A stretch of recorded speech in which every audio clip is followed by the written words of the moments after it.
আসসালামু আলাইকুম বন্ধুরা, আজকে আপনাদেরকে দেখাবো কিভাবে খুব সহজেই আপনার হাতের স্মার্টফোনটি দিয়ে ইমো এবং হোয়াটসঅ্যাপের ভিডিও কল রেকর্ড করতে পারবেন কোনো প্রকার অ্যাপ্লিকেশন ছাড়া। এর জন্য প্রথমে আপনাকে যাইতে হবে আপনার মোবাইলের নোটিফিকেশন বারে গিয়ে আপনি স্ক্রিন রেকর্ড নামে একটি অপশন দেখতে পারবেন। বর্তমানে প্রায় প্রত্যেকটি স্মার্টফোনে স্ক্রিন রেকর্ড অপশনটি চালু রয়েছে। আপনি স্ক্রিন রেকর্ড অপশনে প্রেস করে ধরবেন। প্রেস করে ধরার পর আপনি রেকর্ড সাউন্ডে যাবেন। রেকর্ড সাউন্ডে গিয়ে আপনি মাইক্রোফোন অডিও নামে অপশনটি সিলেক্ট করে দিবেন।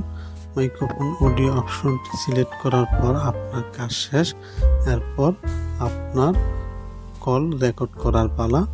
আপনি ইমো বা হোয়াটসঅ্যাপে গিয়ে আপনি একজনকে কল দিবেন। কল দিলেই আপনার কলটি রেকর্ড হয়ে যাবে। আর কল দেওয়ার পূর্বে অবশ্যই স্ক্রিন রেকর্ড অপশনটি অন করে নেবেন। ধন্যবাদ সকলকে। ভিডিওটি ভালো লাগলে অবশ্যই আমার চ্যানেলটি সাবস্ক্রাইব করে দিবেন এবং সাথে থাকা বেল আইকনটি বাজিয়ে দিন।